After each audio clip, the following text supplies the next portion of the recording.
Então, e agora? Como tá ficando o exercício? Cada vez mais difícil. Na verdade, não muito. O único problema é que ele tem mais detalhe. Tem que pensar um pouquinho mais como funciona a estrutura. A gente vai ver que a resolução é bem simples. Tá. Começando por essa viga. Como que funciona?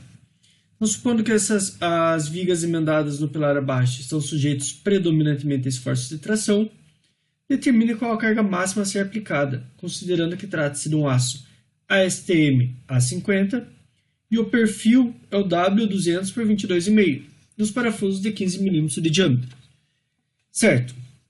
Então eu tenho essa viga, essa daqui também, e elas estão sendo tracionadas. O que acontece? Eu tenho que fazer duas verificações, uma para a seção cheia e a outra para a seção com furos. Vamos lá escrever só então o que a gente precisa. Então, eu vou fazer duas análises. A primeira análise eu vou fazer para a seção cheia.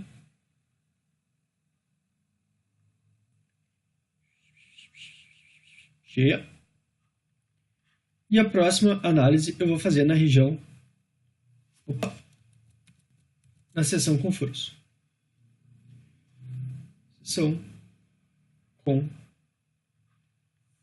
furos. Certo. E agora? De onde que eu tiro as informações? A equação para cada uma delas a gente já viu. Então a gente já sabe que quando eu tenho uma seção cheia na região onde eu não tenho os furos, a equação que eu verifico é por essa daqui. Então a força normal dividida pela área bruta tem que ser menor ou igual do que 0,91 vezes a tensão de escoamento. Como a gente quer calcular a força máxima que esse material resiste, eu isolo ela. Então, o ND tem que ser menor ou igual a 0,91 vezes FY vezes a área bruta do material. Seções com furos. ND sobre a área líquida ou que sobrou de material tem que ser menor ou igual a 0,74 da tensão última ou do máximo que o material resiste à tração. Isolando o ND, a gente tem que o ND tem que ser menor ou igual a 0,74 vezes tensão última vezes área líquida. Certo. Então a gente precisa de algumas informações. Vamos começar pelas tensões existentes no material, tanto FY quanto FU. Aonde a gente tira essas informações? Ele falou que o meu material é um ASTM A50. Então eu venho aqui no catálogo. ASTM A grau 50 é esse daqui. Então o limite de escoamento. Então a tensão de escoamento, o FY, é 345 MPa. Então eu já sei que o FY é igual a 345 MPa. MPa também eu já sei que é 10 a sexta, então isso daqui é 345 vezes 10 a sexta Pascal. FU. FU é a tensão máxima, o limite de resistência, 450 MPa. Então, nesse caso, 450 MPa, que é igual a 450 vezes 10 a sexta Pascal. Certo. E agora, o que mais a gente precisa? Precisamos da área bruta. Quanto que é a área bruta? Então, a área total da seção transversal do meu perfil é quanto? O exercício falou que o perfil que eu estou utilizando é um W200 por 22,5. Então, o que eu faço? Eu venho aqui no catálogo da Gerdau, procuro o perfil W. Nossa, eu já esqueci. 200 por 22,5. Aí. 200 por 22,5 está aqui. Então eu vou e procuro a área dele. Está aqui, ó. A área dele é de 29 centímetros quadrados. Então a área bruta desse material é de 29 centímetros quadrados. Como eu sei que centímetros é 10 a menos 2 e está elevado ao quadrado, é a mesma coisa que 29 vezes 10 a menos 4 metros quadrados. E a área líquida? A área líquida vai ser a área bruta menos a área gasta pelos parafusos. Quantos parafusos eu tenho? Eu tenho 1, 2, 3, 4. 4 estão instalados na alma da viga. Então é como se eu tivesse eles aqui, ó. Por exemplo, aqui seria um parafuso, 2, 3 e 4 parafusos. Então o que sobrou de área?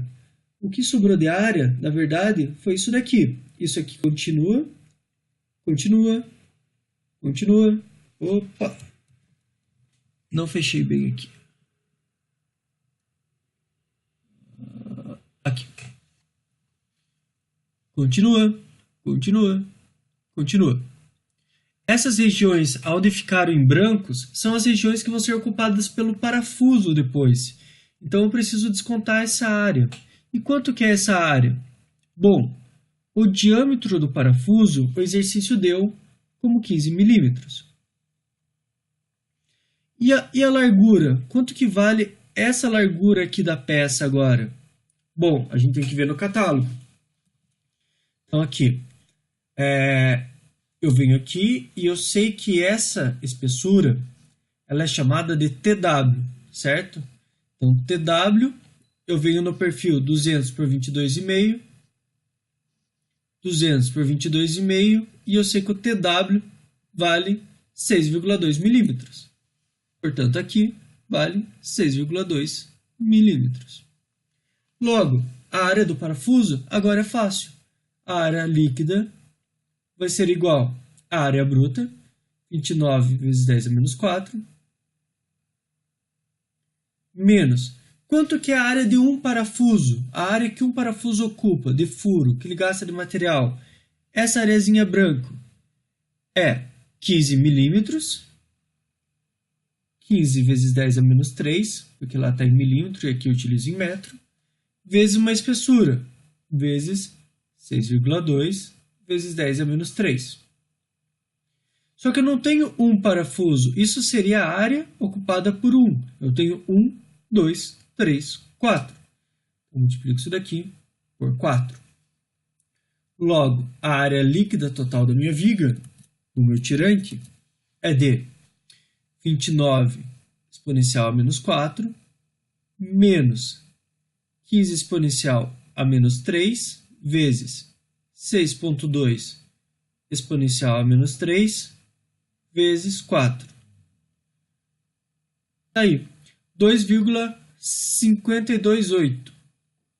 2,528 vezes 10 a menos 3 metros quadrados. Professor, não entendi como que você conseguiu essa área, como que você chegou. Pode explicar de novo? Posso, é só voltar o vídeo e ver de novo. E se você não entendeu, faça isso, porque é um ponto importante, entender da onde que tira essas áreas, perfeito? Tá, então agora a gente já tem todos os dados, tanto para calcular a força que vai gerar a ruptura na seção cheia, quanto a força que vai gerar a ruptura na seção com furos. Vamos começar pela seção cheia. Então, meu ND vai ser menor ou igual a 0,91 vezes tensão de escoamento, FY, 345 vezes 10 a sexta, vezes 10 a sexta, vezes a área bruta. A área bruta é que a gente pegou lá do catálogo, 29 vezes 10 a menos 4. 29 vezes 10 a menos 4. Portanto, a minha força tem que ser menor ou igual a lado,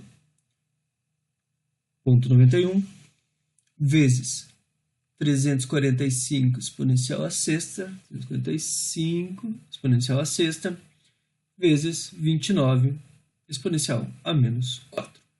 Isso vai resultar em 9.105. 9.105 vezes 10 a quinta. Como a gente está calculando força, essa unidade aqui é Newton. Vou transformar isso aqui para quilonewton. Eu preciso que diminuir dois números aqui no fator. Então eu ando com a vírgula duas casas para o lado. Então a minha força tem que ser menor ou igual a 910,5 vezes 10 ao cubo newtons. Que é a mesma coisa que eu falar que a força tem que ser menor ou igual a 910,5 kilonewtons. Então essa é a força necessária para gerar a ruptura dessa viga, desse tirante, na seção cheia, na seção onde não tem os furos. E na seção onde tem os furos, vamos calcular agora.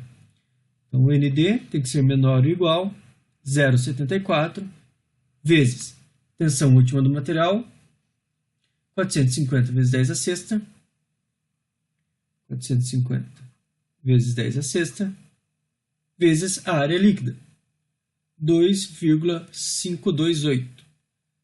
2,528 vezes 10 a menos 3. Portanto, a minha força tem que ser menor ou igual a 0,74 vezes 450 exponencial a sexta vezes 2,528 exponencial a menos 3. 8,418 vezes 10 a quinta newton. Transformar isso aqui para quilonewton, meu ND tem que ser menor ou igual, ando duas casas, 841,8 vezes 10 ao cubo newton, que é a mesma coisa do que eu falar 841,8 kilonewton. Ou seja, resumo do nosso trabalho. Para eu calcular, para eu gerar a ruptura da minha estrutura na parte cheia, onde não tem o furo, eu preciso aplicar uma força de 910 kN. Se eu quiser gerar a ruptura na região onde teve os furos, onde eu coloquei os parafusos, eu vou precisar de uma força de 841. Portanto, qual força eu aplico? A menor das duas, porque se eu aplicar 910, vai gerar a ruptura na região dos furos. Mas se eu aplicar 841, a região cheia ainda vai suportar. Perfeito? Então a força máxima que eu posso aplicar na estrutura é de 841,8 kilonewtons. Tá aí, pessoal. Fechamos então os exercícios de estrutura metálica. Valeu!